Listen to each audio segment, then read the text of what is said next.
Hello everyone, my name is Mike Critchlow and welcome back to something, well, a little different.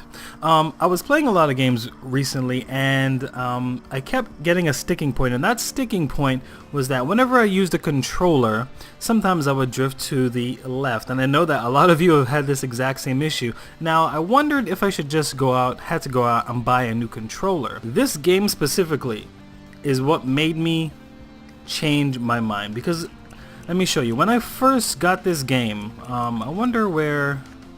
Let me just set up the joystick. Yeah.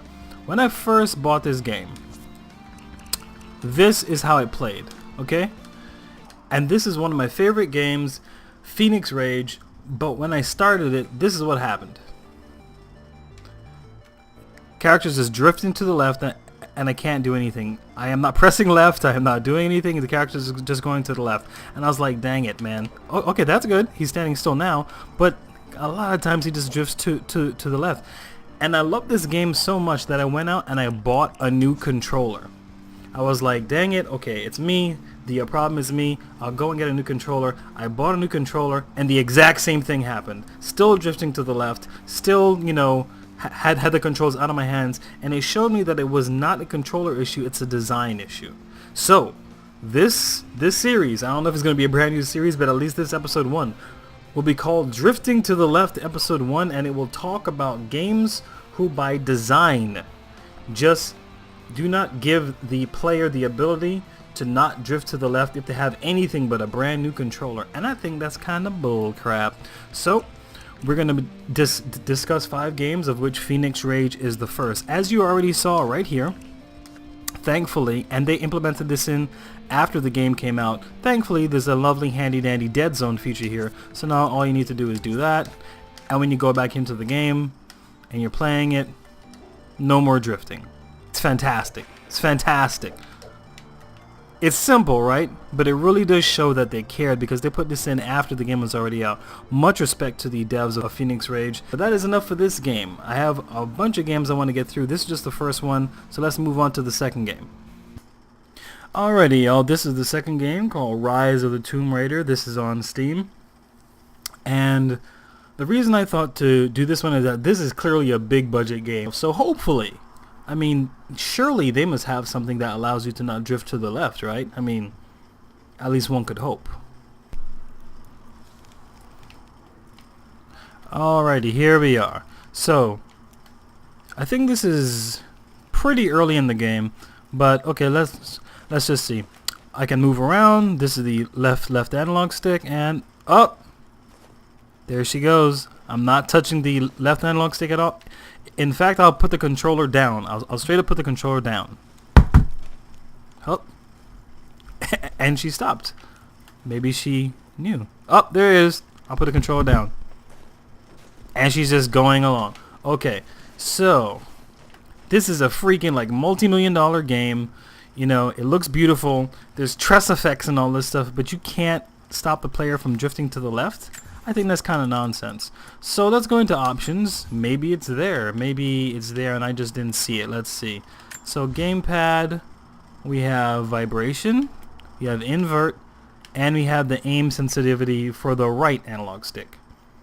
So as far as I can see, there is no way to make sure that I don't drift, which is pretty jacked up, seeing that this is a kind of a multi-million-dollar big game. So Rise of the Tomb Raider fails the drift to the left test. Wah, wah.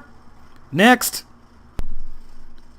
up is Inside, which is a game that came out earlier this year, and I really enjoyed it.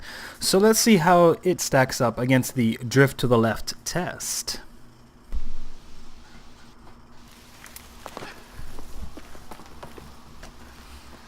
Alrighty, let's see what we have here. So this is me. I think this is the only control option I have. Like, I think if I have a controller, yeah, I don't even think that I can rebind it or do anything. I have to move with the left analog stick, and I have to grab with X and jump with A. Alright, that's fine. Alright, so let's see how the drifting to the left and stuff works with Inside. Oh, wow. Oh, wow. That is fantastic. Like, I'm barely touching the controller and the subtlest movements are coming out, and there's no drifting at all. How did it... You see, this is the type of stuff that I just have to respect.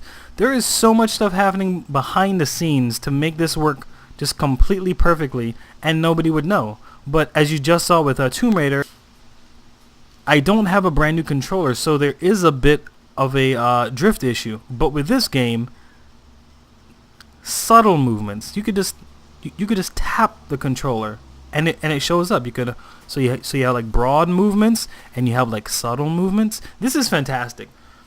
This is fantastic. So to me, what this means is that although this game says nothing, what this game must be doing is that it must be analyzing the controller, realizing how much it is away from norm, adjusting for it, and then putting in all the subtle values around it. And it does all of that dynamically behind the scenes, and there's no drifting at all. Even to the point that there's subtle movement. So it's not just a bigger dead zone, because the subtle movements work as well. This is fantastic. This is the best implementation of this I've seen. So Play Dead, and with Inside, this is superb. You pass with flying colors. Next! Alrighty, and next up, let's look at The Binding of Isaac Afterbirth. This is a very popular game. Let's just start a new run. Isaac, let's just see where we are right now. This is a super popular game, so let's just see. Burning Basement, okay, and I am playing it with the controller. Let's just see. Oh no. Let me just put the controller down. He's drifting to the left all by his own. So that's a controller issue. There it is. Maybe it gives me the option to like not let it do that. Change controller. Press any button on the controller you would like to use. I guess that's just to map the current controller. Full screen. I don't see anything to make this not happen. Which is surprising because this is like a super big game. This is a super popular game. Wow. Drifting to the left. I'm gonna put the controller down again. There he is. Crap.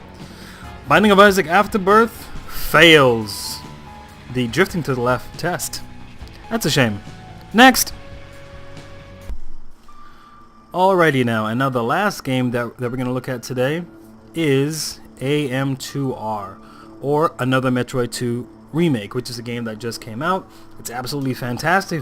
If you can find it, absolutely download it and check it out. It is superb. It is absolutely wonderful. It rekindled my love for Metroid. Right now, it is my game to beat for Game of the Year. If you were to ask me to pick Game of the Year right now, I would say AM2R. But let's just see if this has it. Let's just start. Let's just start.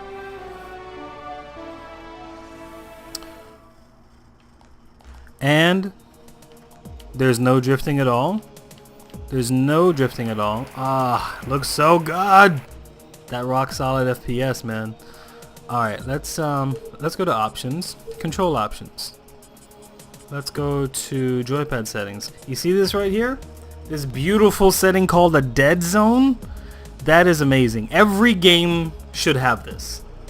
I don't understand why it's not in every single game that is released, especially AAA games. It's simple. It means you care. It means that the characters don't drift to the left, and you don't have to have a brand new freaking controller when you want to play a game. Because, for example, if I were to take this and just put it down here, for example, whoa boy. Yeah, it's jacked up now. Let me see if I can put that back. There we go. There we go. Now it's back up. Vibration on. And now there's no drifting at all. Now there's no drifting at all. Yes. And I knew that this game had it, and I kind of, and that's kind of the reason why I wanted to put this one last, because I really do feel that this game, especially in regards to the controls and the customization that it has, is like a poster child for how a game should be done. The customizations and the options that the game gives you are superb.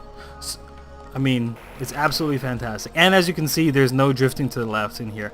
But had it not given me that, as you saw with the menu earlier, I would have been drifting all over the place to the point that I couldn't even get out of the menu system. So, once again, this game, AM2R, another Metroid 2 remake, passes the drift to the left test. Whoosh! Now, I don't know if this is a new series that I'm going to keep going, but I wanted to do 5 games and I did 5 games. If you have any suggestions of games that I should look like, leave them in the comments below. I think we can have an interesting back and forth. Once again, the answer is not simply buy a new controller, because as I said when I talked about Phoenix Rage, I bought a new controller. Didn't work. It's a design issue, not a controller issue. Much love, you guys. That's it for this episode, and I think that'll be it for this episode. Thanks for watching. If you have any questions or comments, please let me know in the section below. I really do try my best to answer any questions or comments that you may have. Also, if you have any ways you think can improve, please let me know. Always trying to get better. Again, thank you guys so much for watching. I'll talk to you guys later. Much love. Peace.